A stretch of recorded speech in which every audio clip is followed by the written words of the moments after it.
pretty well taking care of himself. Well, some things you still got to tell him, like when to shave or eat. I'm glad to see you, Keith. Hey, you working around this town, Cooper, you just passing through? Oh, I'm scouting for a wagon train. Hale outfit. Well, the one just south of us. Hey, I circled up below the flats. Well, then you must be here to pick up the, Stuart wagon. I got 3 wagons to take in. Stuart. Stuart. Shotgun Bob, right over there. No badge now.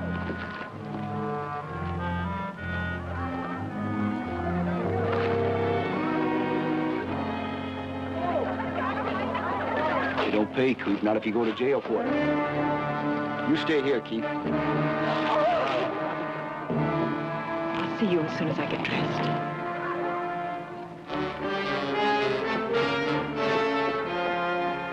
Hello, Stuart.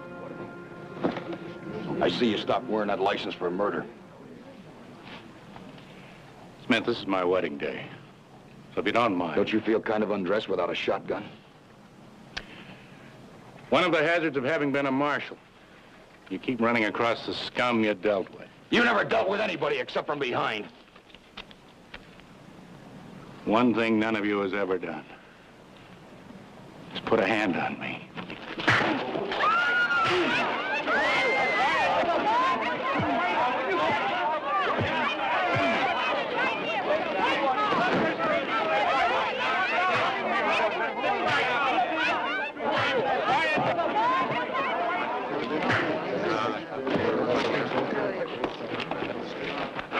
You just breathe the wrong way and I'll lift half your scalp. You got time, Bob, for charges? Why file your jail with him?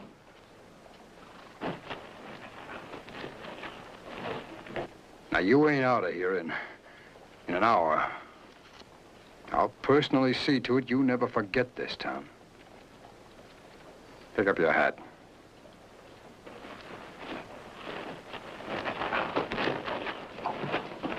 Come on, Coop.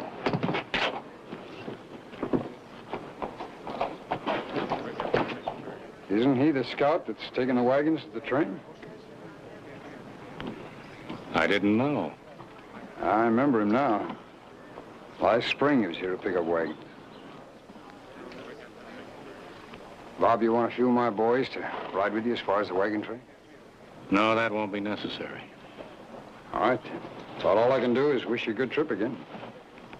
You too, man. Thank you, Mr. Neal.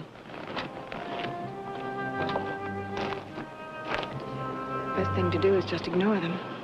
You know that, don't you? I know.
Boy, you hit it right on the head, Coop.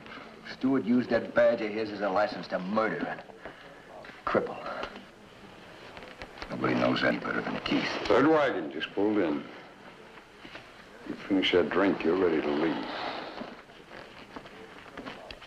Drink your beer, Keith.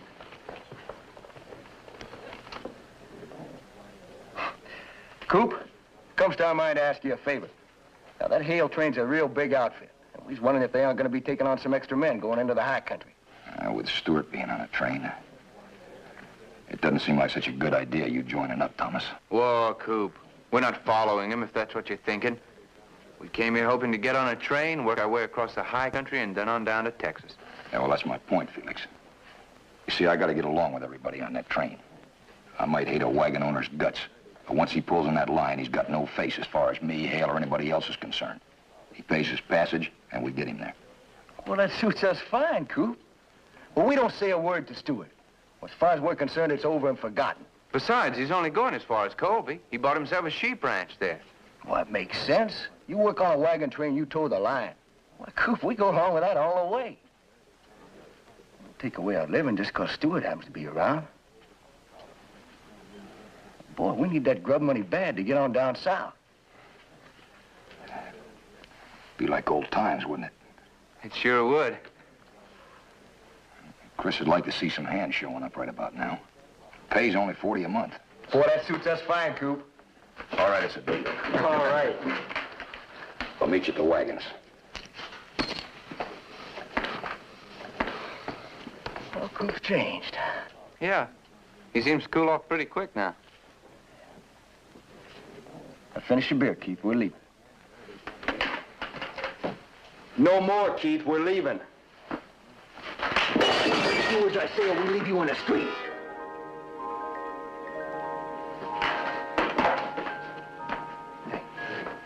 Come on, Keith. We're moving.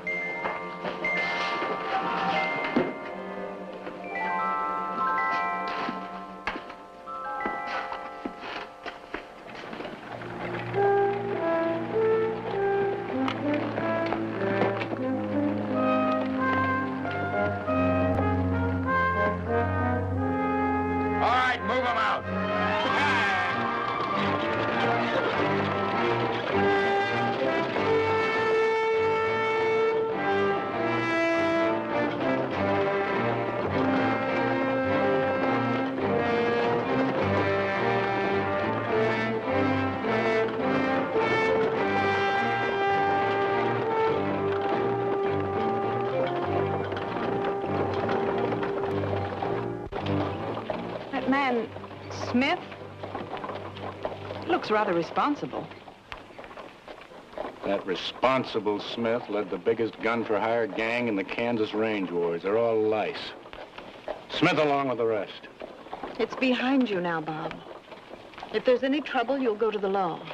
You promised. After half a lifetime of handling other people's problems, calling on the law to handle mine is something I'll have to get used to.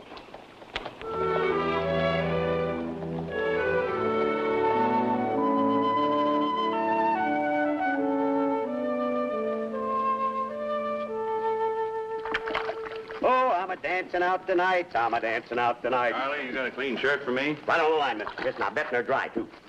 You don't do the laundry more often. I'm going to have to send it out to the... What kind of soap you been using? It smells good, don't it? Just a drip or two, and you can smell it all over. Yeah? Drip or two of what? Cologne, they call it, Mr. Chris. I saw that young widow from Boston washing her unmentionables in it. You know, it smells so good I borrowed it for us. Well, a widow's drawers and my shirts are two different things. Or maybe they don't look alike, but don't mean they can't smell alike, does it? Charlie, a widow from Boston's underwear and a wagon master's shirt bear absolutely no resemblance in size, shape, or the job they're cut out to do. Oh, hell. Oh, wagons must be... Can't please anybody around this place. Put some lye in his drawer, that's what I'll do. Lye. 3 wagons, Chris. I gave him tail position. Well, it's too late to start out this afternoon. We'll get an early start in the morning. Robert Stuart? The shotgun Bob? Yeah. The missus, too, huh? I knew he got married. That was going on when I rode in. Really was. Well, we'll have to get Charlie busy on a cake. Give him a welcome tonight. Chris, I ran into some friends of mine. I took the liberty of hiring them on for that high country leg. Well, glad you did. How are you, boys? Chris Hale, wagon master. Tom Lance. Tom? Felix Colton. Felix? Keith, get off your horse.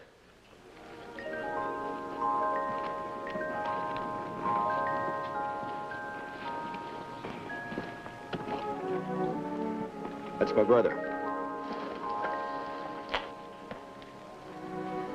Hello? I figured Charlie could use him. Fine. All right, boys, you need anything, let me know. Thank you. See that you get it. I'll be right back. Chris, something you should know. Bob Stuart. I want nothing to do with him at any time. Occasionally tamed you down? That's one way of putting it. All right. I take it whatever it is between you, it runs pretty deep. But in my book, personal matters don't exist between a scout and one of his wagons. I just wanted you to know. And I'll add this. When somebody holds a grudge against a former law officer, you'll find me on the Robert Stuart side. Till it's proven he hasn't a side worth being on. One more thing, Chris. My friends don't like him any more than I do. You vouch for him? Quicker than I would for Stuart. That's good enough for me.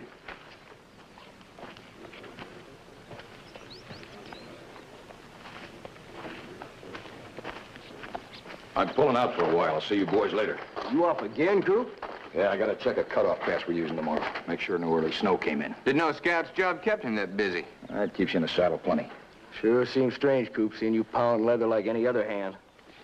There's a lot more to scouting than pounding leather, Thomas. Well, I know, Coop, but what I meant was there's still a lot of good money for a man who knows how to use a gun like you. Well, fact is, me and Felix are just talking about maybe the three of us together again. Coop, that whole Texas frontier is busting loose. Ranchers paying any price to protect their fences. I lost my taste for drawing gun pay a long time ago, Thomas. I'll see you later.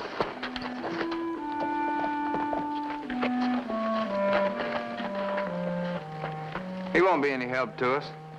Stuart sure took the starch out of him that day, all right.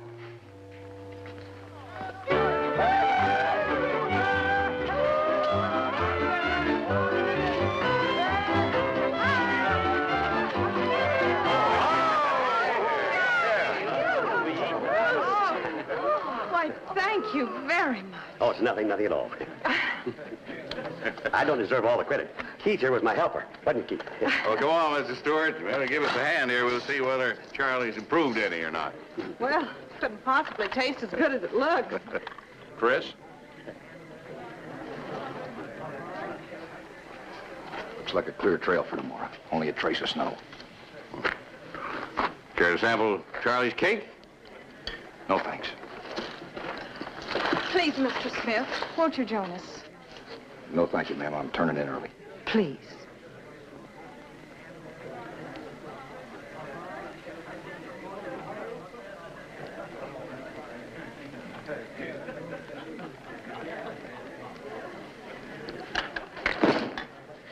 Thank you, ma'am. There you are. Well, how come you didn't put the halter on this fellow a little earlier? Mr. Stewart, too fleet of foot, was he? Isn't because I didn't try. I plead guilty there. It's one thing to wear a badge and be alone, but to have someone dependent waiting at home.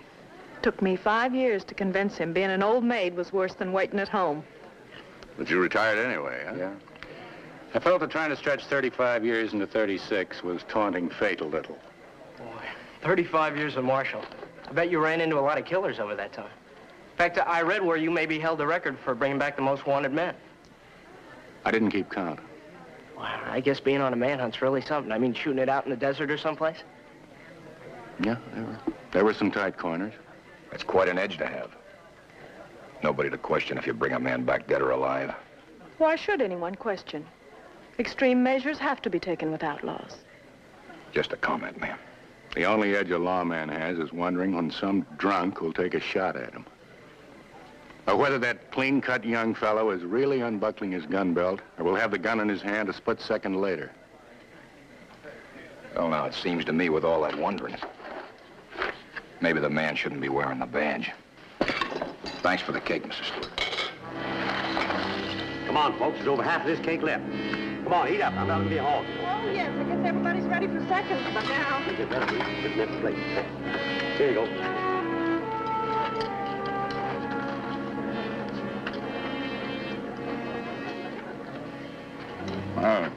Seems like you and my scout pretty much understand one another.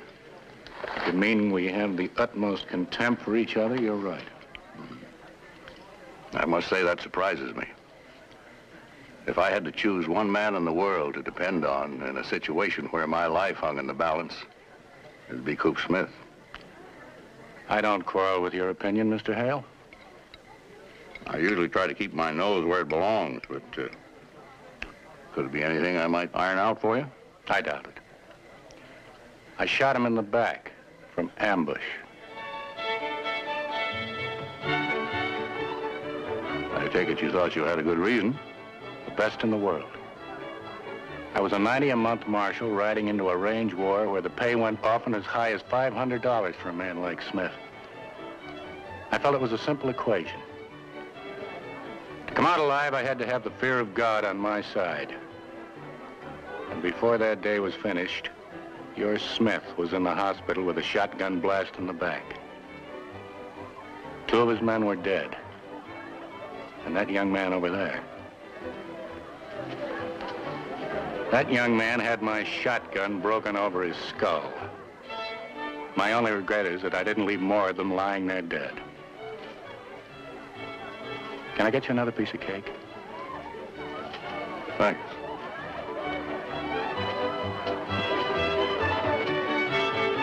Yeah, boy.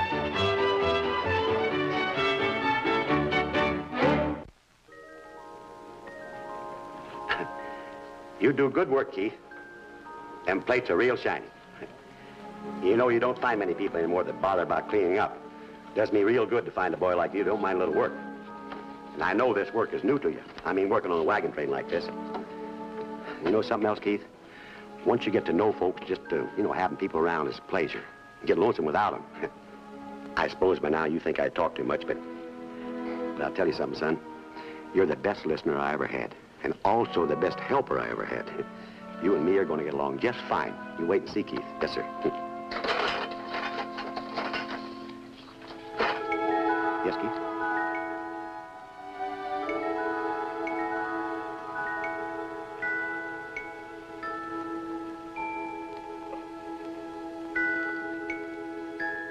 Yeah. That's fine, Keith, but I think right now you better go see if you can help your brother. You know, possibly a lot of work to do before we start up in the hills. Come back any time now. Fine, Keith. We're going to get along just fine, you and me. You wait and see old Charlie.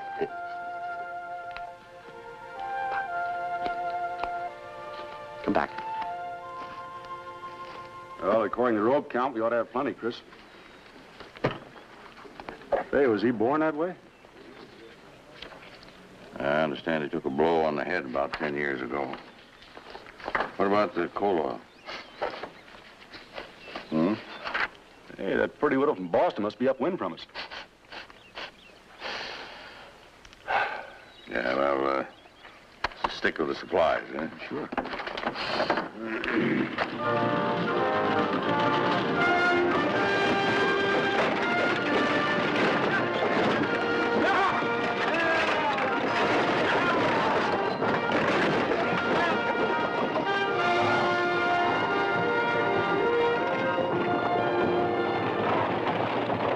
That shortcut makes it worthwhile to trape us over these hills, Coop.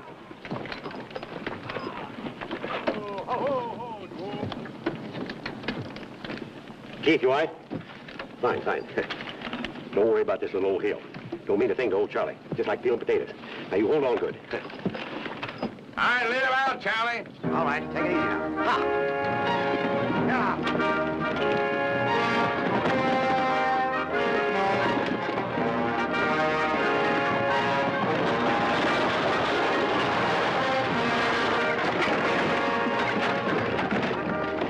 Keith, now. Not as bad as it looks.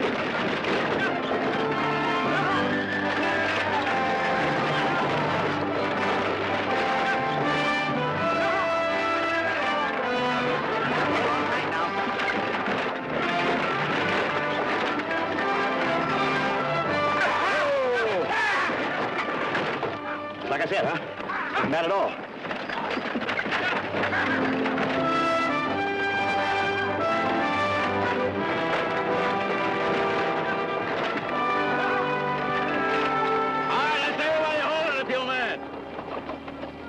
Lock your brakes and sing out if you need anything.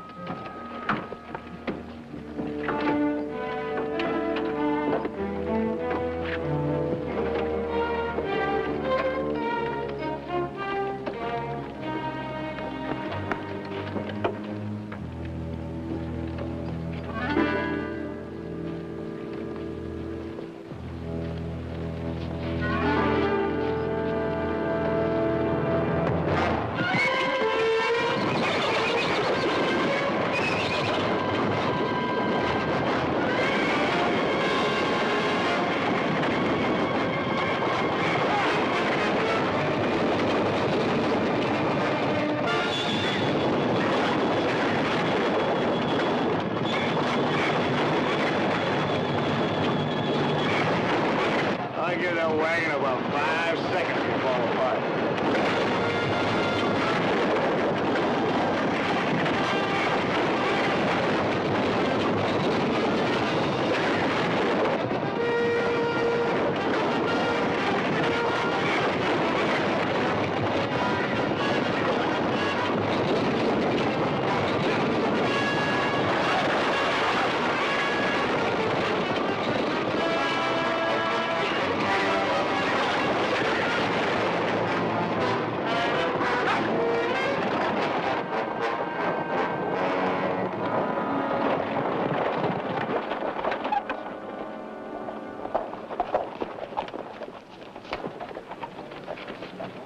Anybody hurt? It's all right, Mr. Hale, just a shaking up. I owe you our thanks, Smith. We get the missus anything? She'll be all right. Looks like you could use a lesson on how to handle your horse. Well, it wasn't a handling, Mr. Chris. Something spooked him. Oh, it was a rattler, Mr. Hale. I seen him crawling away. Yeah, well, it's just lucky nobody was hurt.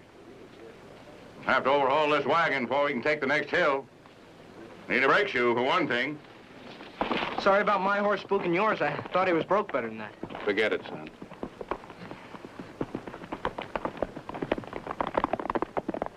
Quite a coincidence, you two always heading in my direction. Down from Abilene, now on this wagon train. Just mentioning that to Felix, Mr. Stuart. Real coincidence. You keep heading in my direction, you may find yourself needing more than a glib tongue. I guess I don't understand that remark, Mr. Stuart. You understand. Bob. I guess I never was real good at figuring out riddles, Mr. Stuart. I'll make it plainer. The next time something happens affecting my wife or myself, and you're still around, I'm coming after you. Well, now, Mr. Stuart, I can't tell a man not to come to me. One of these days you strap on a gun and you come to me and say, Thomas, it's you or me. Well, Mr. Stuart, I can't be known as a coward. I guess I just have to defend myself. Please, you shouldn't even be talking to them. Yeah, that'd be all right with us too, Mr. Stuart. I mean, you not making any trouble or anything. You see, we're just two boys trying to work our way, trying to lead a clean life from now on. Just so we understand each other.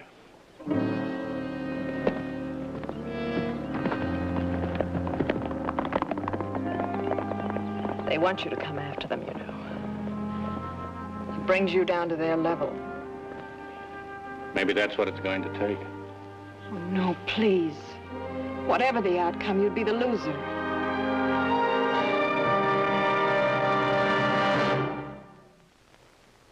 Rock the ages, cleft for me. Let me hide myself in thee. Let the water and the blood from thy wounded side which flowed be of sin and double cure. Save from wrath and make me pure. Could my tears forever flow? Could my zeal no anger know? These wrong sins could not atone. Thou must save and thou alone. In my hand no price I bring. Simply to thy cause I cling. Well, we're loud enough anyway. How about bringing in the sheaves?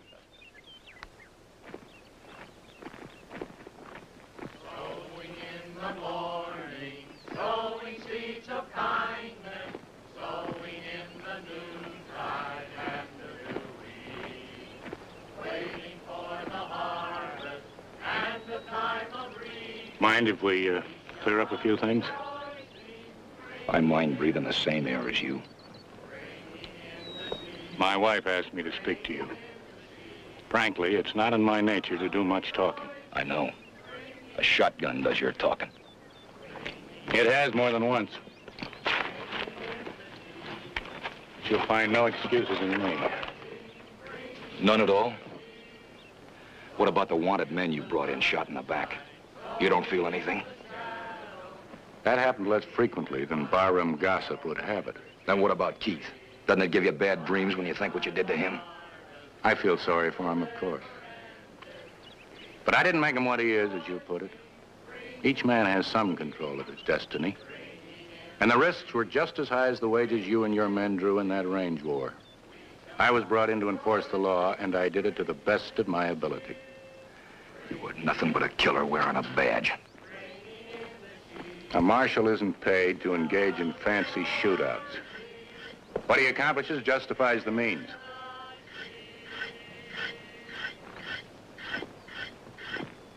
Have you ever been frightened? Oh, I know we all have, but has fright ever taken away your control, your judgment? Have you ever closed your eyes and squeezed the trigger and hoped when the earth stopped shaking you'd still be alive? Maybe. I doubt it. When a young man flows with the juices of life, there's neither God nor heaven. Death is remote. Everything is one-dimensional. Maybe the more years passing, the more you see of the miracle of life, the more you have the need to feel a part of it. Fear breeds violence in some men. You strike back quickly, hoping to put your fear into somebody else. I don't know. My father once said that fear was a part of each man's life. To acknowledge it was to control it. Maybe I never learned to acknowledge it. Is that your excuse for back-shooting me, Stuart? I never make excuses. I only say you can't make a judgment until you've walked in another man's shoes. Stuart, the only reason you saw my back that day was the badge you were wearing. I was turning around to let the others know a marshal was coming in and they could put their guns down. But you slaughtered us. A word from you would have been enough. Smith, you haven't listened to a word I've said, so now I'm going to say what I came to say. One more accident on this wagon train that endangers me or my wife, I'm killing your friends. I've warned them. My wife insists that you be acquainted with the situation. Now you're seeing shadows. No. No, only your two friends. For the last 30 days. They've had 10 years to even up the score. They spent most of their 10 years in prison. Oh, I see. You lost track of them after you went to the hospital. They could have killed you an hour after they found you. It wouldn't make sense to follow you around. If you mean it takes special kind of men to follow me, you're right. The kind of men who burned a farmer and his family to death on the Kansas border. Oh, it was never proven. Your two friends went to prison for beating a miner near to death for a few dollars he was carrying. Wild boys, is that what you call them? Adventurous? You've gotten older in the past 10 years, Smith, but not much wiser.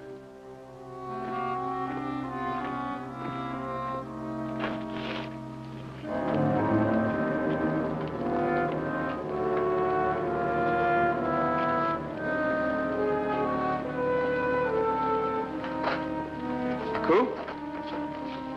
I want you to level with me, Thomas. What do you got in mind for Stuart? And I want straight answers. Well, let's just say that we owe him too much to let it go like that. Just like you do, Coop. That wagon accident you're doing. Well, now, who said it was, Coop? Why didn't you tell me you'd been in prison? That's something we're not too proud to have known around, I guess.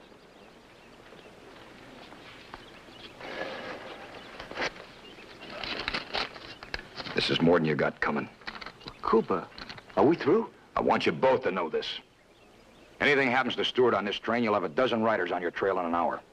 We got a good record for protecting the people on this train. Now, before this thing gets out of hand, why don't you drop it? You know how many times somebody's asked me if I'm getting Stuart for what he done to my brother? So let them ask. No. Nah, Coop, I just keep thinking of Stuart living in peace on that sheep ranch of his, and I'd have to be going after him. That's the way it is, Coop. We'll wait for him and Colby. I tell Stuart you're going into Colby, he'll be coming after you. Well, that'd sure be a big help, Coop, him coming after us. You see, we figure the law being on our side this time.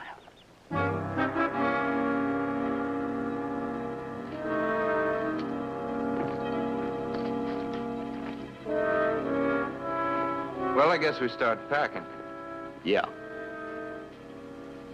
Keith? Come here. Keith, we got something to talk about. I think that does it. Yeah, it's a good fit, Mr. Stewart. Is there much broken, ma'am? Oh, nothing of any value, Barnaby. Thanks for the hand, Barnaby. I'm glad to help, Marshal. Only sorry it was all my fault. No harm done. Then leave it on the blocks tonight. I want to work on the break in the morning. All right, I'll come down before breakfast and help you shape everything up. Fine. Good night, ma'am. Oh, good night. Thanks for being so helpful. Well, as the saying goes, it could have been worse. I could just cry. Look at this. Oil stains from that broken lantern all over my dress from St. Louis. I always felt it was a bit too matronly. My, you sure have learned how to say the right things. I think I say the wrong thing far too often. For instance, I told the wagon master my one regret the day I met Smith was that more of his men hadn't died. I meant, of course, that some of them went on to become killers. Innocent people died by their hand. I think he understood that. Then speaking to Smith, trying to explain my position, I wound up sounding as if I had no position at all. Nothing is important except that you like yourself. I've told you that. Another sign of age, I guess. Wanting people to think well of me. It wasn't important before. I don't agree that people don't think well of you. I think people just find you hard to approach. To them, you're still the famous Marshal Stuart. They just stand a little in awe of you. Remind me to compliment you more often. I intend to see to it that I'm paid all those husbandly attentions.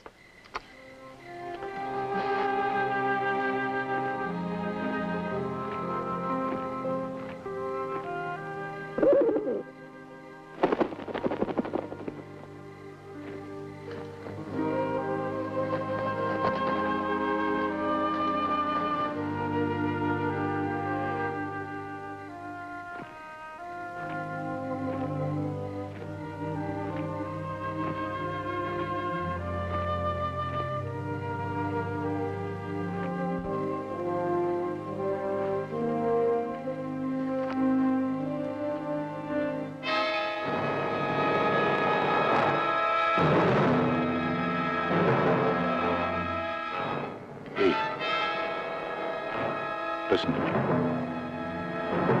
don't want to hurt you.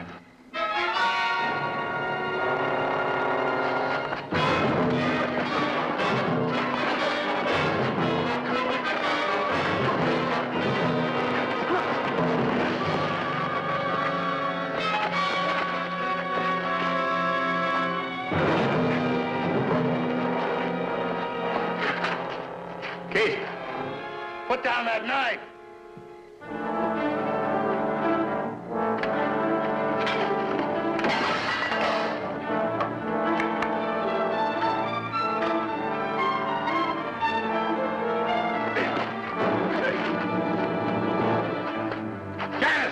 Get back to the wagon! Drop that before I use this!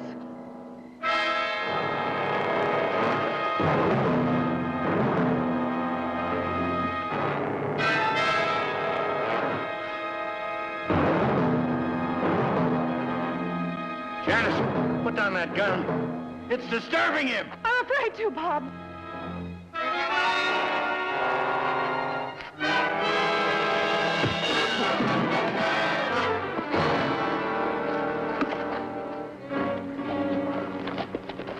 Well, here he is.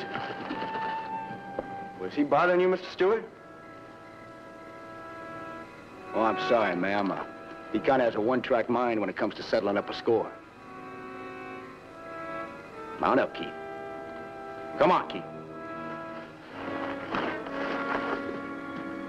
I'm real sorry, Mr. Stewart. Guess he remembers he doesn't like you too much for what you done to him. Ma'am, when you move into Kobe, I'd keep my door locked if I were you. Can't ever tell what he's going to take into his head to do. Oh, maybe you hadn't heard. We're settling there for a time. Might even be neighbors next to that sheep ranch of yours. You're not going to follow us to Colby? No, Bob, please. This is what they want you to do. The law will be on their side then. They won't be following. Please, please, let's appeal to the law for protection. Protection against what? Men protesting they're living in peace? Then let them make the first move. Let them get tired of taunting you. I only know that by destroying them, I destroy my fear of them. It's as simple as that, and it's always been as simple as that. Is it as simple as that? I love you. You're all I have in this world. It may be you that gets killed. Either way, that's the end of the problem. Is it the end of the problem? Or is it just another day that you look back and wish you'd done something differently? Like the day you rode out to meet Smith and wish you'd stopped and thought about it and talked to him.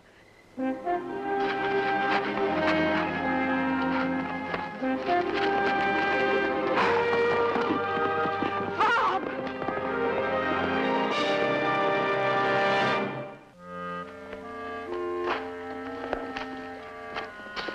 Mrs. Stewart! Let go of me, Smith. Where's Hale? What's wrong? Everything's wrong. Your fine friends just used that nice young man like an animal to kill my husband. Keith? He didn't succeed in killing him, but they might. He's just gone out after them. Why didn't he go to the wagon master?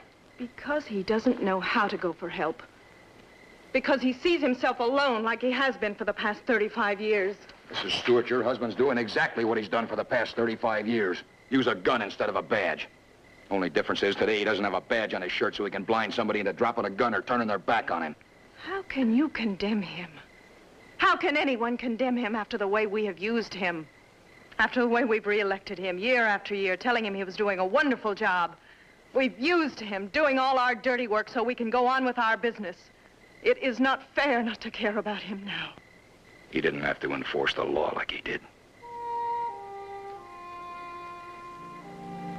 Don't you understand? He couldn't do it any other way.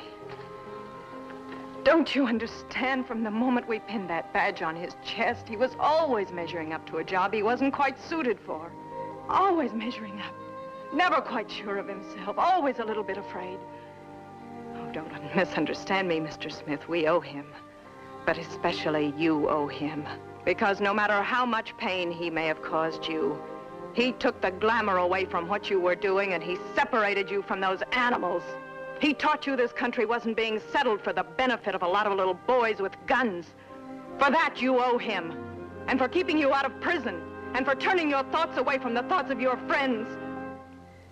If his body is delivered back here tonight, Mr. Smith, I want you to know you have an unpaid debt.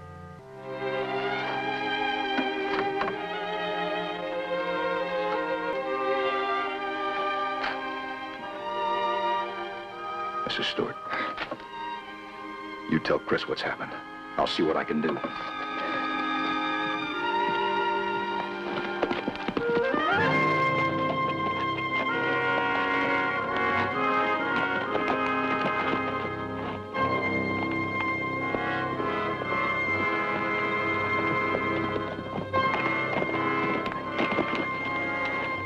I don't need your help, Smith. I'm not offering any, Stuart. I'm taking him back to the wagon train on assault charge. A wagon train trial? Not the kind of justice you had in mind. I said I don't want your help. You gonna stop me from taking him in? If you can persuade your friends to hand over their guns at this point, I'll permit you to name me as a character witness at their trial. And you're leaving it in my hands? Sure. I don't mind watching you make a fool of yourself.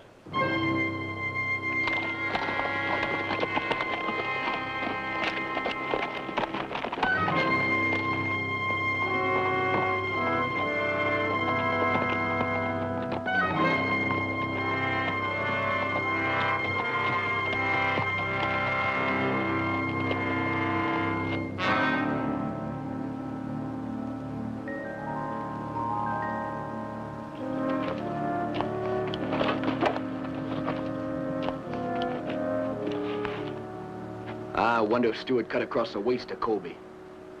He's got more sense than to take the waste route. Well, if he followed at all, he should be in the pass by now, riding the rocks. Suppose he doesn't follow. And we go to Colby, just like we said.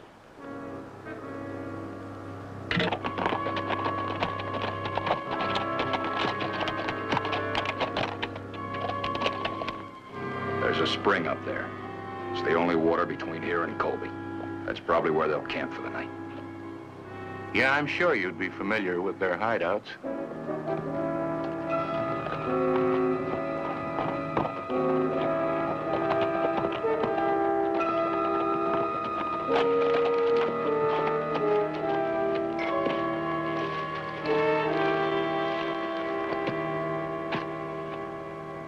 Well, the spring's at the head of this pass. Smith, you don't seriously believe they'll give themselves up? Wouldn't make sense for them to fight it out. But make them believe you're alone. Give me a minute to get on high ground. I don't want you at their back, Stuart. Oh, I'm letting you call every play. I'm just curious to see how they'll treat a good friend.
Thomas!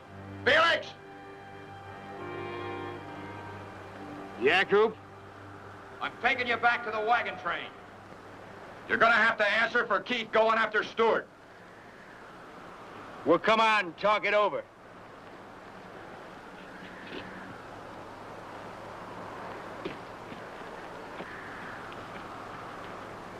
Coop, we never had to talk with guns before. We left ours behind.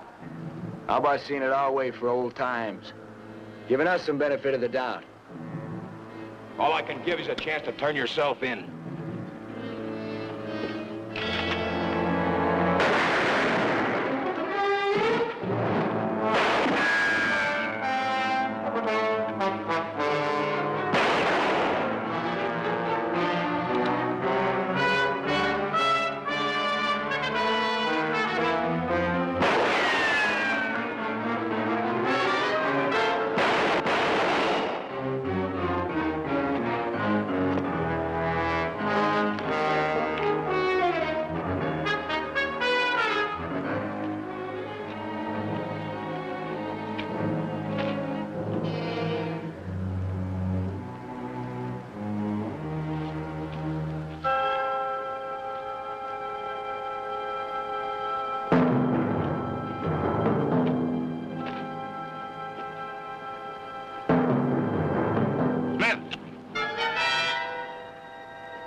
Thank you, Keith. You want to round up the horses for me?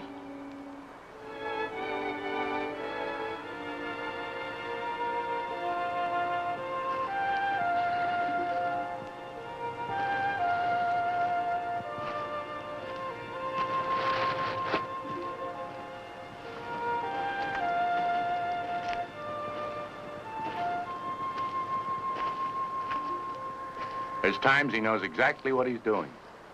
Certainly a good sign. You'll probably have a lot of questions to answer, Smith.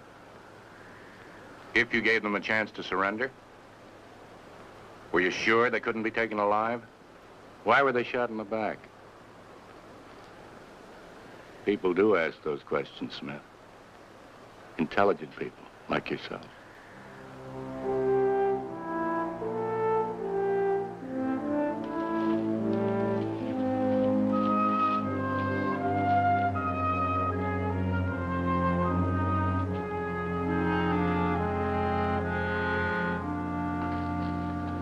Sure you don't want me to send somebody into Colby with you? No problem making it on our own, Mr. Hale. Thanks. That's a good thing you're doing. You don't have to, you know. It may never work out, but I'd probably always be wishing I'd tried. Well, on my way back, maybe I can drop in to see you. Best of luck to you, Miss Stuart. Thank you, Mr. Hale.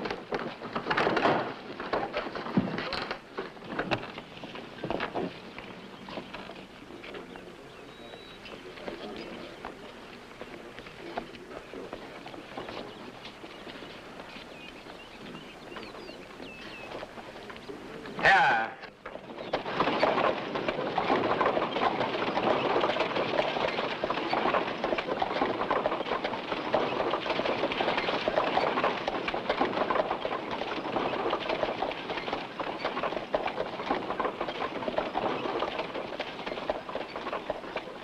Still feel the same way about him? He hasn't done anything to make me change my mind, Chris. The older you get, the less you look for perfection in any man. I'm not sure I'd even care to know the perfect man. One thing for sure, I never met a man who wasn't lacking in one thing or another. That goes for you and Bill and Charlie and myself when I look in the shaving mirror. We elect them, we give them a badge. And then they stand alone. Everybody all set to criticize. Nobody wanting to jump in and help. Might just be that we should all take a closer look at ourselves.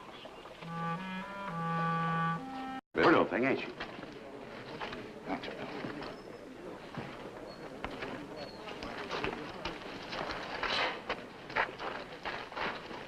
She's an Indian. She's part Indian anyway.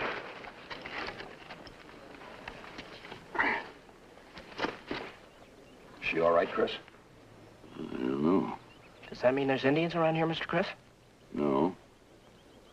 There used to be a small tribe of Sustosses up in the Kramer Valley country, north of Boulder. About 100 miles from here. Oh, they was wiped out years ago, Miss Chris. Every last one of them. Well, evidently, not every last one, Charlie.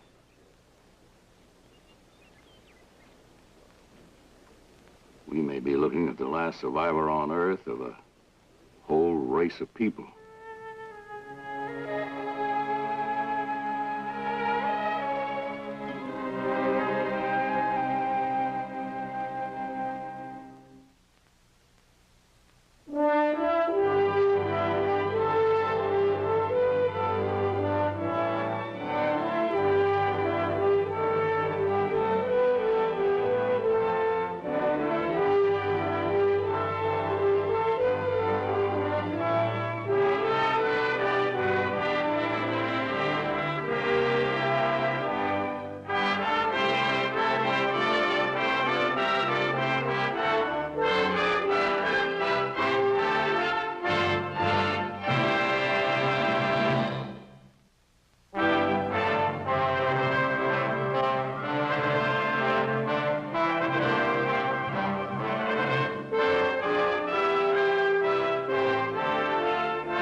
gonna be just fine, yeah.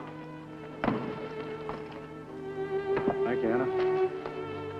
All right, let's get back to your wagons. Can't do any more for her. No one doing any good standing around out here. How is she, Bill? She'll be coming around pretty quick, Charlie. Better start thinking about something to feed her. I got all them rabbits I trapped yesterday. I'll make her a very fine rabbit stew. Boy, I'll swear she is the prettiest little thing I ever did see in my life. Pleasure to make stew for people like that. Well, it's hard to believe. Last of the Sestaws was killed over 10 years ago. She couldn't have been wandering around like a wild animal all that time. Yeah, but after a massacre like that, I reckon anything'd be better than going near a town or a settlement. What are we gonna do with her, Chris? I don't know. She has been running wild all that time. She won't want to be taken back to civilization. We just can't turn her loose. No. Well, we'll think of something. Better keep an eye on her till I can get one of the ladies to stay with her. Sure.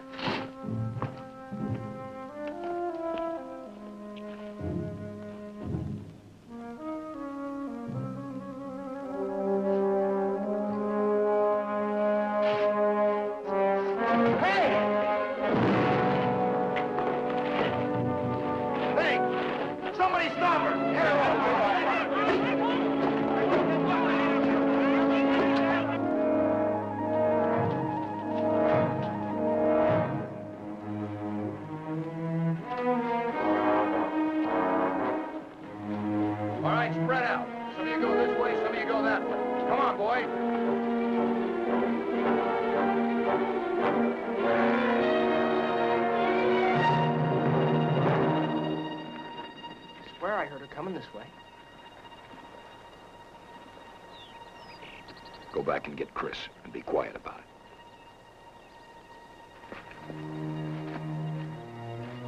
Miss, come on down.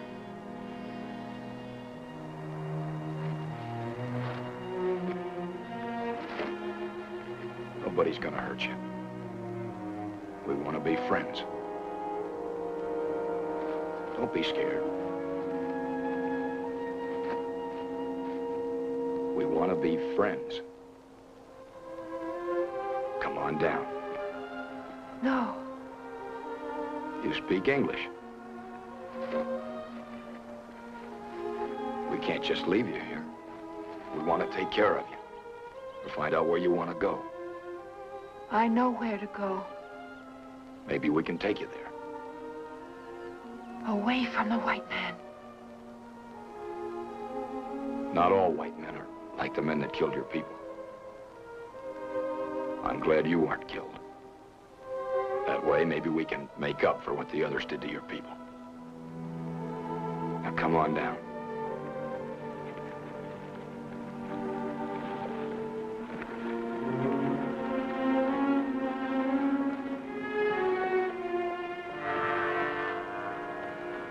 Well?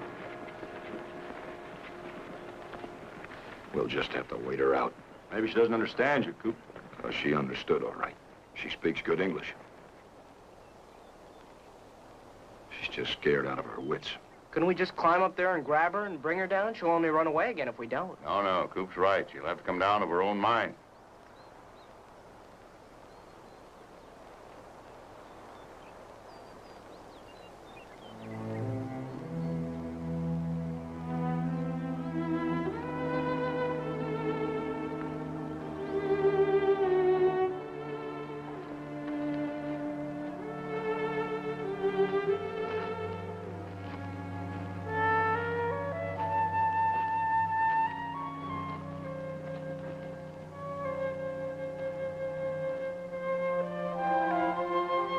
Looks like you got yourself a squaw in the bargain, Coop.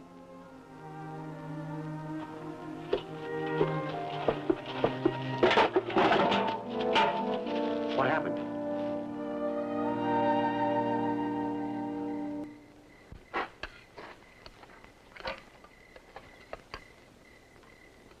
Find out any more about it, Coop? Yeah, but it isn't much. She had a white woman for a mother. That's how come she speaks English. They lived together in the Kramer Valley with the rest of the tribe. The tribe was wiped out. She was the only one who escaped. She's been living alone in the woods ever since. Running around all them years like a wild animal. Doesn't seem right, does it? The question is, what do we do with her now? You know, I was thinking, Chris, we're going to be passing near Bowler, 10 or 12 miles south anyway. You think about that mission near there? Yeah. I could take her in, maybe talk the fathers into letting her stay there. Only hold a train up a day. Think they'll do it? They're the only ones that seem to care about the Indians around here. Well, considering she hasn't got any place else to go, they'll take her. Think she'll agree on it? Well, I won't tell her till we get closer. I don't want a chance of running away again. Sounds reasonable, all right. The only thing we can do. Coop, does she have a name? Yeah. Her name's Leonie. Yeah. Sounds like music. Pretty, though. What if she can cook? Well, if she can, I'll propose. I brought you some supper.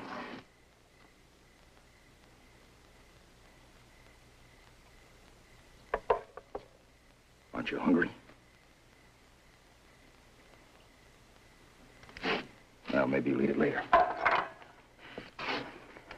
Please don't go away.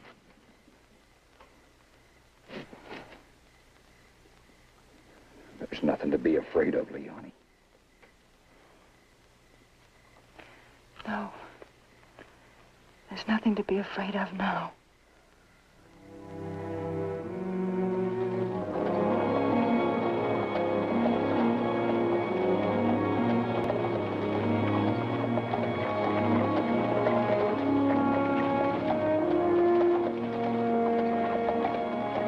Sure nice to see you smile again, Miss Leonie.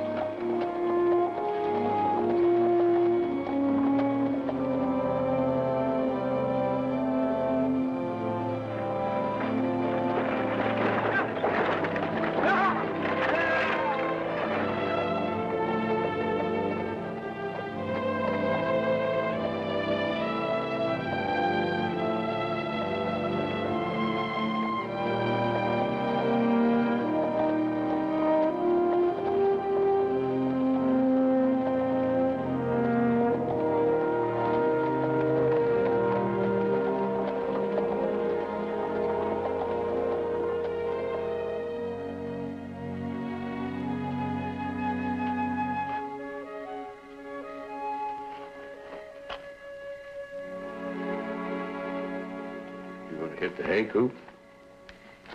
Yeah, pretty soon, Chris. What's the matter? The girl? Maybe. Well, man be a fool not to appreciate her beauty, her innocence. You know something, Chris? Back in California a few years ago, I went through an Indian village that had been wiped out a couple hours before. When I got there, they were still burying the dead. I thought I'd forgotten about it. I guess I wanted to forget it. Now, all of a sudden, she turns up and it comes right back to me. I know what you mean. But it's not your guilt to undo, Coop. Well, good night. Good night, Chris.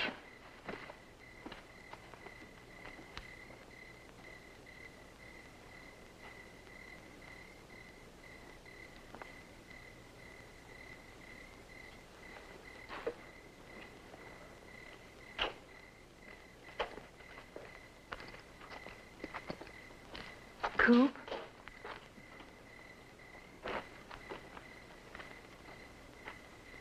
Aren't you supposed to be asleep? I waited to tell you. Tell me what? That tonight I can sleep. For the first time since I was a little girl. I don't feel hunted.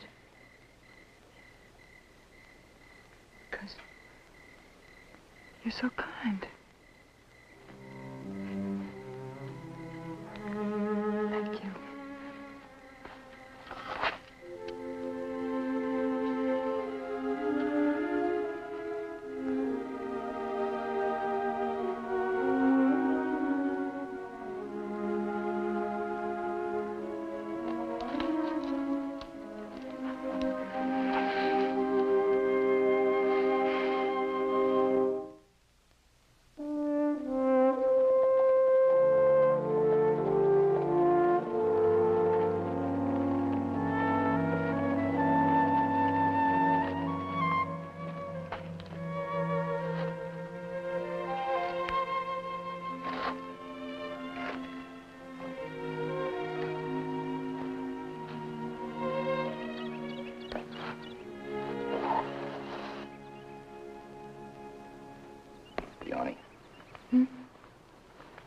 time you were alone out here, didn't you ever try to go into a town or be around people?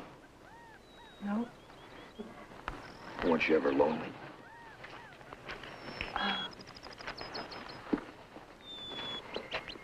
No, I was never lonely. You didn't ever want to talk to anybody? Oh, I talked all the time. I was never alone. Listen. I don't hear anything. Listen.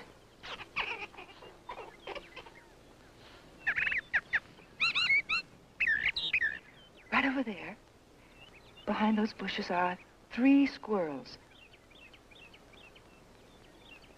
And up there in that tree, there's just one bird. A little bird, I think.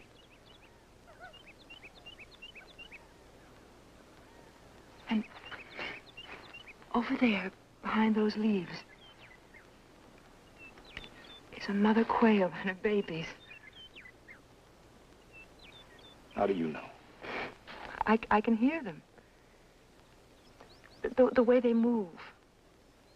I can hear lots of living things in the woods. We talk. You don't believe? Listen.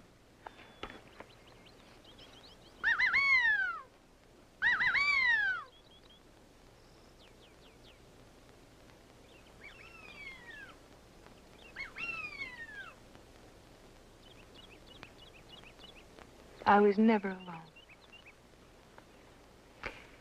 I was not alone then. But even with them, I would be alone after this.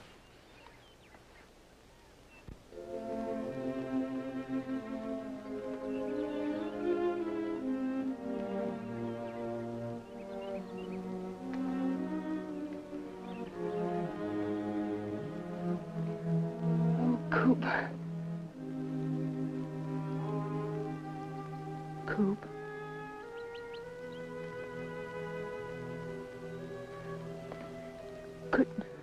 Could you live without people? I know what it's like to be alone. I don't mean that. I mean...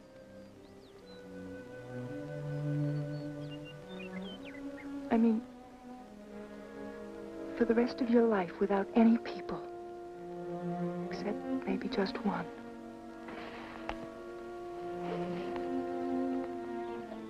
I guess I could. If it was the right one. But you're not sure?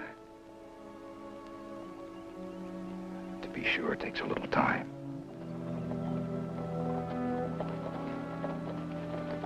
It's only the wagon train. Don't be scared.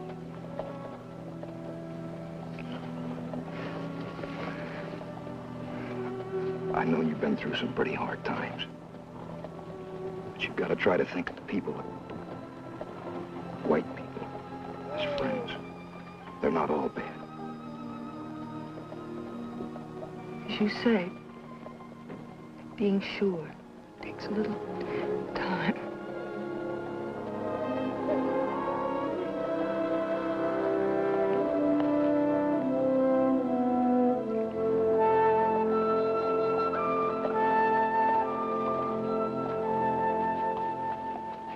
Mr. Chris wants to see you, Coop.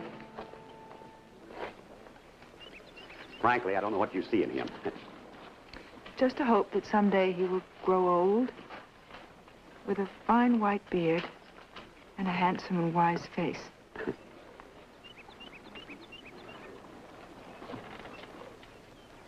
Well, what are you gawking at? Oh, just your fine white beard and your handsome old face. Cut that out. Well, sure, she's pretty, and everybody likes her. But liking her and getting serious are 2 different things. I know that, Chris. You told her yet about going to the mission? No. Well, why not? Oh, we still got 4 days left. That bad, huh? I think so. You only think so? All right, more than that, I guess. We don't take her to the mission, then what? We're going to take her with us? You know as well as I do, Coop, that she's not going to settle down with you or any other man in a town. 1 or 2 months, maybe, yes. But sooner or later, she's going to leave. That's the way she is. Can't keep her caged up. Some morning, she'll just disappear into out there where she belongs. All right, what good's a mission going to do if she's just going to disappear from there, too? Well, there are other Indians there. Us stars, no. But other Indians, they might make her feel more at home. Well, it's up to you to decide, Coop. Only don't go confusing pity with love. Sure, Chris.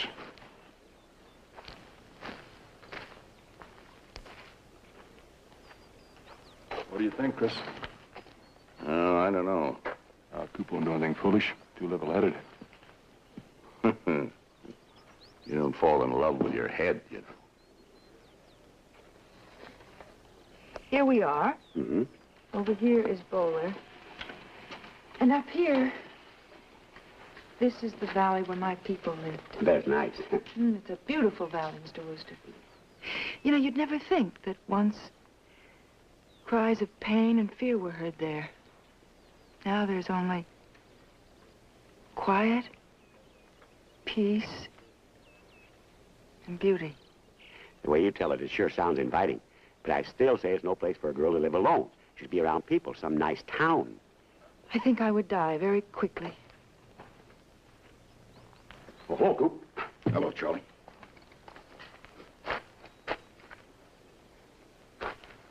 How far away is it, Leone? About 5 days riding, she said. How would you live when you got there? Oh, there's deer and quail. Charlie, I'm asking her. Mr. Wooster's right. There are ducks, doves, pheasant. It's a valley of many streams, filled with trout.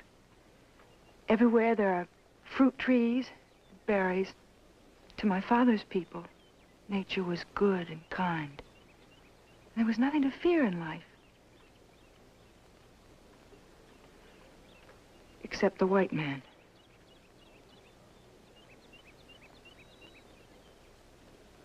Do you think that you could ever learn to live with a white man? I don't think so. Could you ever live with other Indians? At a mission, maybe?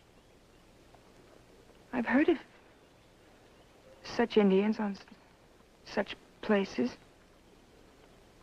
They live in poverty. And those that the sickness does not kill, the white man kills quickly. No, I've decided something, Coop. In the morning, if Mr. Hale will let me have a horse, I think I should go. But you can't go back there alone. I must.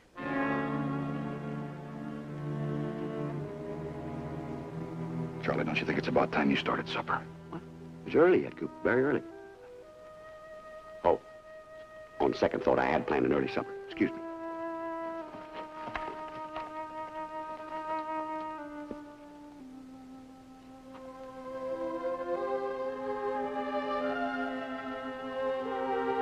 I'll take you to your valley, Leone.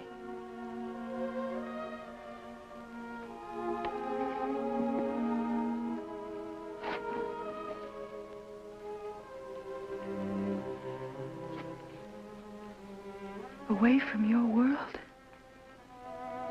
My world is with you.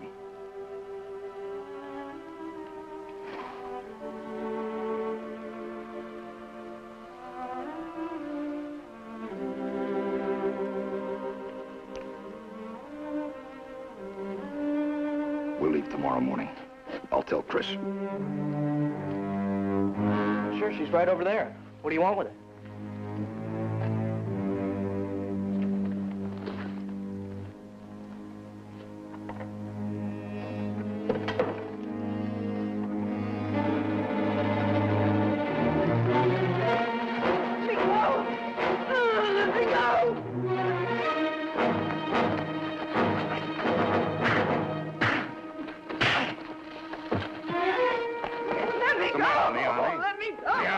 What's the matter?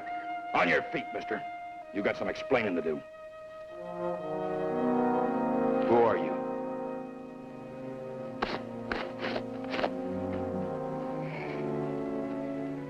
The name is Morton. Sheriff Aaron Morton from over in Boulder. May as well put that gun back where it belongs. I'm Chris Hale, the wagon master. What's this all about? That half-breed girl, where'd you find her? I found her. In the woods. What'd she tell you? Well, that she'd lived in the woods since her people were wiped out. She was afraid of white people, didn't want to go near a town or any kind of settlement. Of course not. There's a murder charge waiting for her over in Bowler. Murder charge? What are you talking about? She's a killer. She killed 2 old people who were only trying to help her. She killed them with a hatchet. She ain't no helpless little thing that's frightened of white people. She's a mean, conniving, cold-blooded killer. She's gonna get just what she deserves back there in Bowler.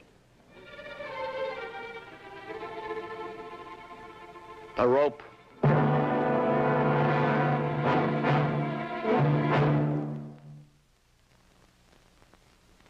Well, seems she had you all fooled. She's about as gentle as a rattlesnake. You don't have to take my word for it. Anybody in Bowler will tell you. And west of that, over in Clayville, they'll tell you the same thing about Alice. Alice? That's her name, Alice Whitetree. Clayville. That's the penitentiary town, isn't it? That's right. That's where she spent most of her years, in and out of the penitentiary. What for? Well, after the Sustors were wiped out, there were 2 survivors, her and her mother. On account of the mother was white, some folks in Clayville took them in. The mother died soon after that. Then she got started into one scrape after another. First, it was just running away. Then it was stealing. Then finally, it was attacking some young farmhand with a knife. Why did she attack it? She said he was tormenting her. Anyway, that's why she was put into Clayville prison. She was released last year, and an old couple, Mr. and Mrs. Kellum, took her in. He was a retired marshal. When the Kellums moved from Clayville to Bowler, they took the girl along as kind of a servant. They lived on a little farm just outside of town. But the girl, she never went into town. She just kept there on the farm by herself. Then this happened. 5 days ago. She killed him. Why? Well, she run away and hid right after she done it, so nobody knows why. But the Kellums' life savings was gone. A little over $3,000. That don't beat all. Wait a minute. You haven't heard her side of the story yet. It'll only be lies. Like all the lies she's been telling us. Well, Alice, have we been unkind to you? This Coop?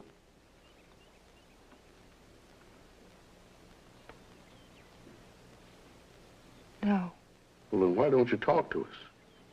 If you have something to say, tell us. I didn't do it. You can't lie out of this. Let her finish. You had your say, let her have hers. You siding with her, mister, against She's the got law? the right to tell her side of it. She's got a right for a trial, that's all, and you're no judge or jury. We're not trying to interfere with your duties, Sheriff. But some of us liked Alice. Some of us got to like her very much. We'd like to hear what she has to say. Don't make any difference what she has to say. Go ahead. Well, Alice, if you didn't do it, who did? A man. What man? What man, Alice? A man with a limp. I saw him. You saw him, Yes. but you don't know his name. No. Oh, she don't know his name, because there wasn't any man. She did it herself. If she's all you say she is, why'd she stay with the train? She could have left at any time. That's what a guilty person would have done. I don't know why she stayed with the train, mister. But she wanted something out of you folks. Maybe just to be taken on a train somewhere. Somewhere where she could hide away for good. If she didn't kill the Kellums, why did she run away in the first place? Why didn't she come into town and tell her story? Why didn't you, Alice? In Clayville, a man tried to hurt me. I tried to defend myself. I told the sheriff. But it was I that went to prison.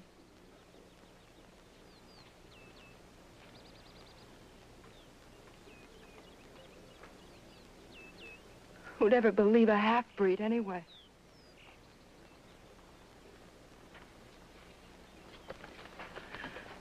Well, what are your plans, Sheriff?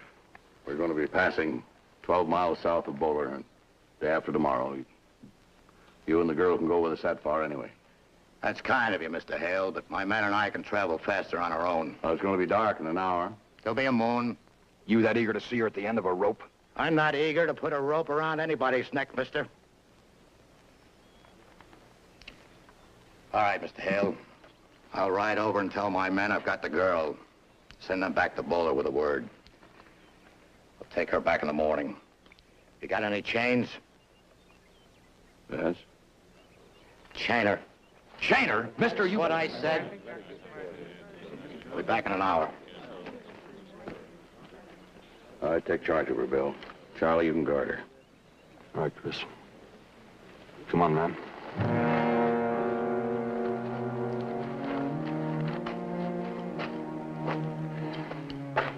I'll guard her, Bill.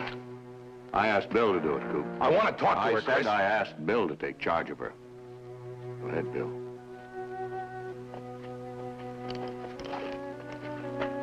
I don't believe it, Chris. Not till I talk to her. You're just going to make matters worse. She won't lie to me. It's just possible that's all she has been doing. Now, I know you're hurt and you're mad. You're good and mad. But you take one more wrong step with that sheriff and you're going to make things worse for that girl. Well, you better go off someplace and cool off.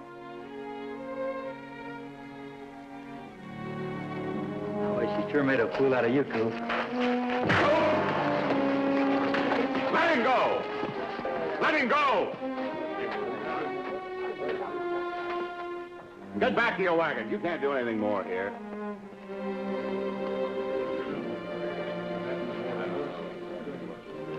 Listen to me.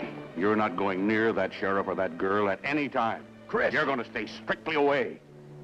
Now, that's an order.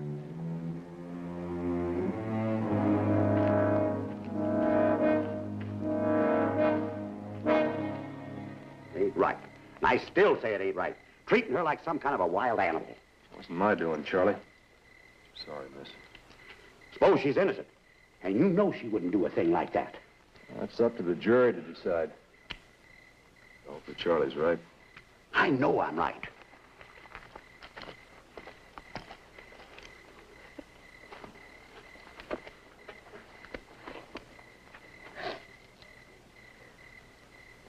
Mr. Wooster, I didn't do it. Please believe me. I believe you. And don't you worry. When you get to Bowling, just tell your story to that jury, and they'll treat you fair. Like they treated my people fair? I wasn't even in the house. I was in the barn. But the man you said you saw, with a limp. I did. I heard a man arguing with Mr. Kellum in the kitchen. I heard Mr. Kellum say everybody in Bowler might think the man was a fine man, but Mr. Kellum knew what he really was. A thief. And his name? You never heard that, not even once? No. But Mr. Kellum told him he'd been hiding behind that name in that big white house of his for years, fooling everybody. And then I got to the kitchen door and looked in. I saw that man kill Mr. Kellum. I screamed. He saw me, came at me, and then Mrs. Kellum tried to stop him at the door. I didn't see him kill her. I was running for the woods. I hid there, and I just kept on running. Days and days of running. Till Coop found me. A fine man with fine horses, a big white house, and a limp. Now, there can't be too many people like that in Bowler. Can't you think of someone that fits? I was never in town much. They scared me. Don't you worry. When you get to Boulder, some of the folks will know him. They won't believe me. They'll only believe another white man who'll say that he saw that man chasing after me out the door. Maybe that man with a limp will get scared, do something wrong,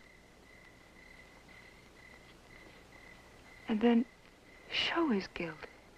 Someone to trap him in a lie. There's someone. Someone who cared.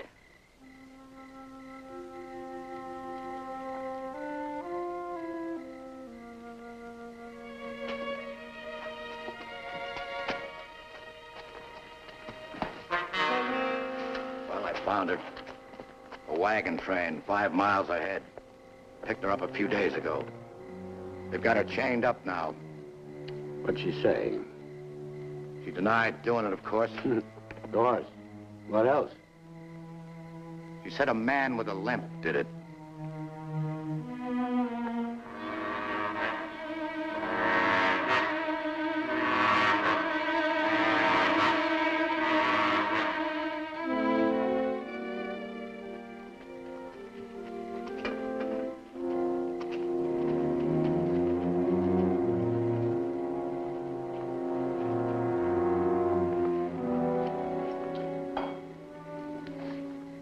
Something to eat in your coop?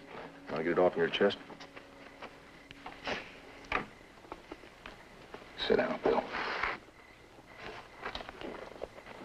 No, I'm sorry. I know how you must feel.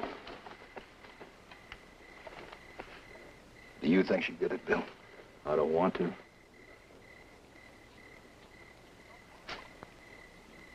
You think she'll get a fair trial over it, Bowler? I don't know, Coop. You know, those Bowler people aren't monsters. Sure, that thing that happened with the Indians shocked everybody. Bunch of men get drunk, go out in a shooting spree. Most of the townsmen trying to live it down ever since. Maybe for that reason they'll see to it that she gets a fair trial. At least we can hope so. Coop, talk to you a minute. Miss Alice wants to see you real bad. I think it's important. Nice. Hold it. Mr. Smith was told not to go near the prisoner, and you were told not to leave her. But if you'll just listen to her, she's thought up a way to catch the real killer, maybe. Get back to her. It'll work. I know it'll work. All right, I'll guard her myself. No. I'll guard her. Sorry I bothered you. You too, Coop. Don't you even want to hear what she has to say? Mister, you're spoiling to get yourself in trouble. I'm trying my level best to keep you out of it. She's trouble. You may not want to believe it, that's your affair. But she'd just soon stick a knife in your back and spit. We're gonna turn in, Mr. Hale. I want an early start. The sooner I get her away from here, the better it's gonna be for all of you. I'll see you in Bowling. You're forgetting I'm the sheriff. I don't take to no troublemakers riding into my town. All I want to do is see the girl gets a fair trial. You call that asking for trouble? I'll be waiting for you. Coop, what do you think you're doing? I'm not going to let you go into Boulder, Coop. There is going to be trouble, and it's not going to do that girl one bit of good. I don't care what you say, Chris. I'm going. You go and you're off this wagon train. Chris. I mean it. I expect my orders to be obeyed, and I'm ordering you not to go into Boulder.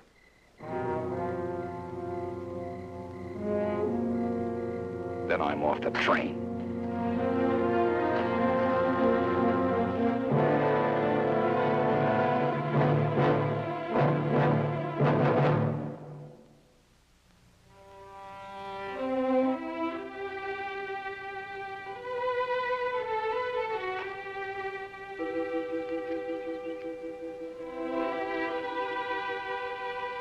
Charlie? Alice? Charlie?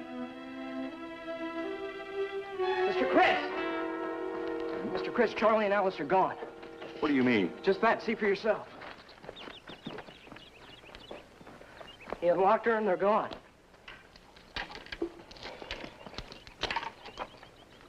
That old fool's in trouble now, Hale. Real trouble. She talked him into escaping. And when she's finished with him, don't you be too sure he won't wind up in some gulch with a knife in his back. Go with him, Coop. What happens when we get Charlie back, Chris? Makes him accomplished, doesn't it? I'm afraid so, Bill. Well, you better get some men together and start looking for him. Right. Why would he do a thing like that, Mr. Chris? Because he's a soft-headed, sentimental old fool, that's why.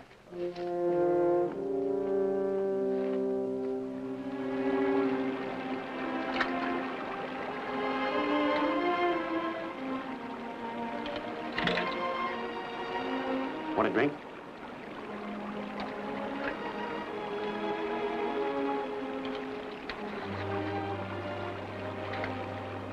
Thank you. Yeah.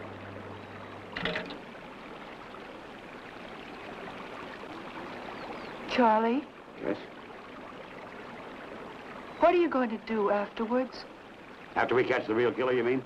Well, I suppose there'll be a lot of celebrating to be done. And if we don't catch him, they'll still say it was me and they'll put you in jail. Oh, we'll catch him, all right. Don't you worry about that. Charlie, go back. What? Go back to the wagon train. I can't go back now, Miss Alice.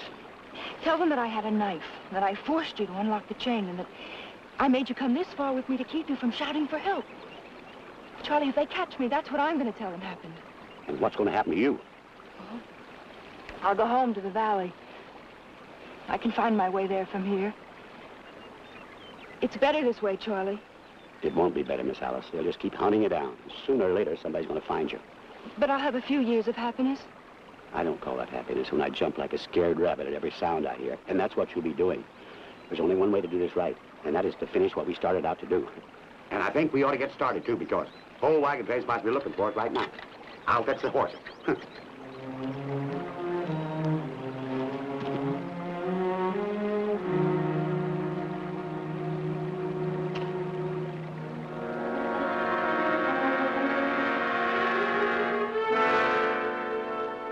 I said go back to the wagon train.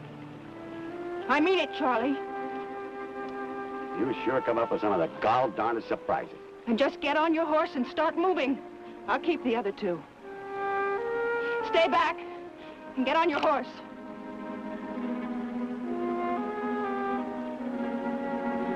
I'll shoot you, Charlie. Believe me. I mean it, Charlie.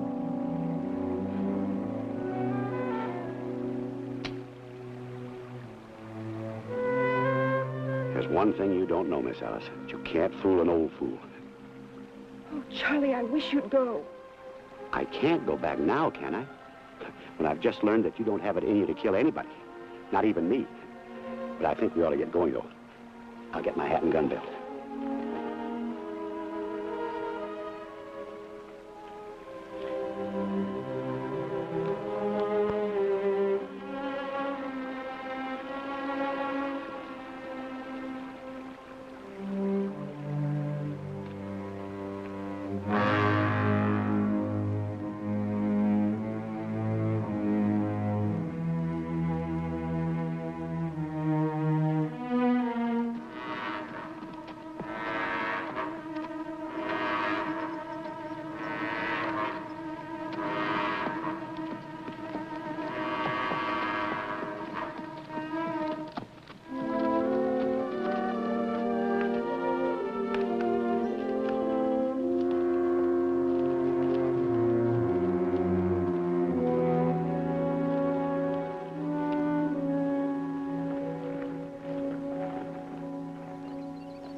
Get some rest, Miss Alice. I'll fix us a fire and some supper.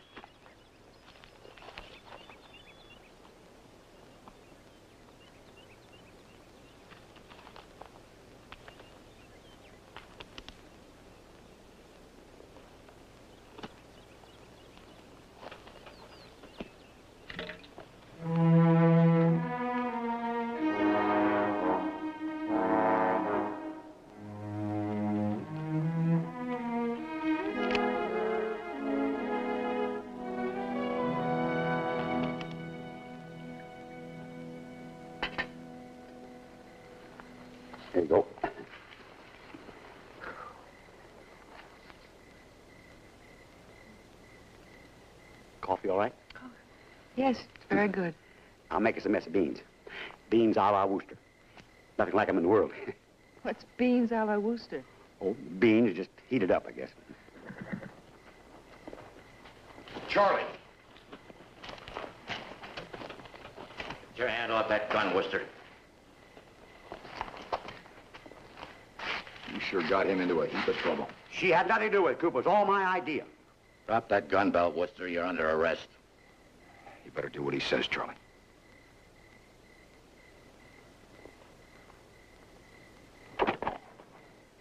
Step back there, both of you. You're making the biggest mistake of your life. This girl hasn't done anything wrong at all. Just stay where you are, mister. What are you pulling? That's him. That's the man that did the killing. I expected only you and the girl, Morton. Why the other two? The bearded one there thought he'd run off with her. This one and me have been hunting for him all day. Get those hands up, mister. Get back there with them. What are you figuring on doing? I said get back there with them.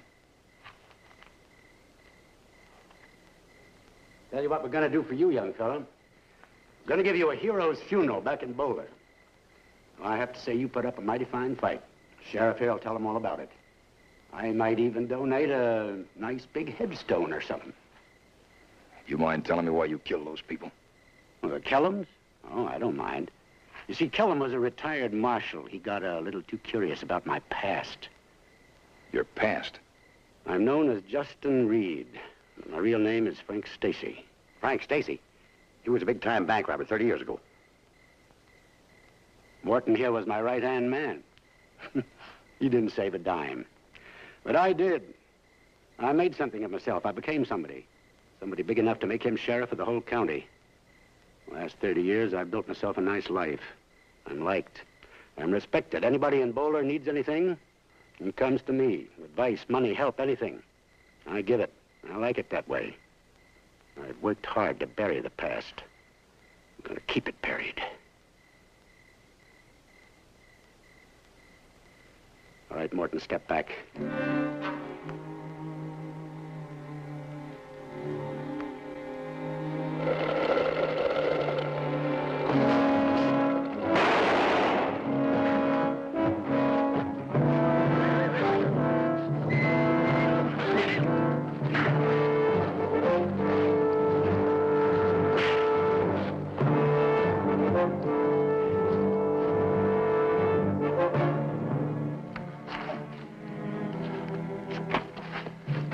Tie him up, Charlie. Yeah.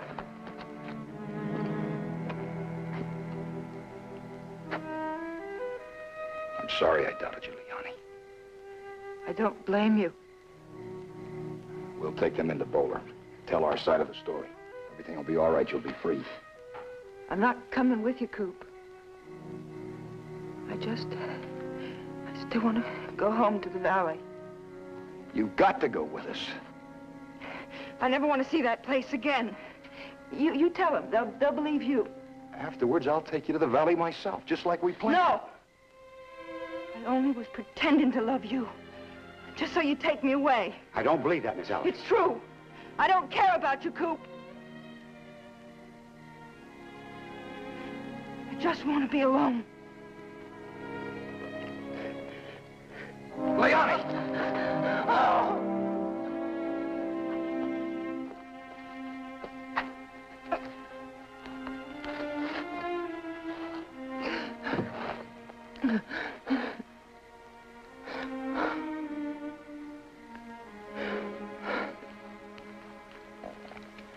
I just kept hoping all these years to go back to the valley. I kept dreaming of a place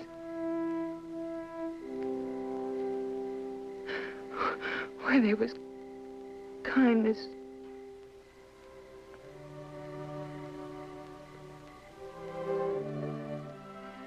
And where love was.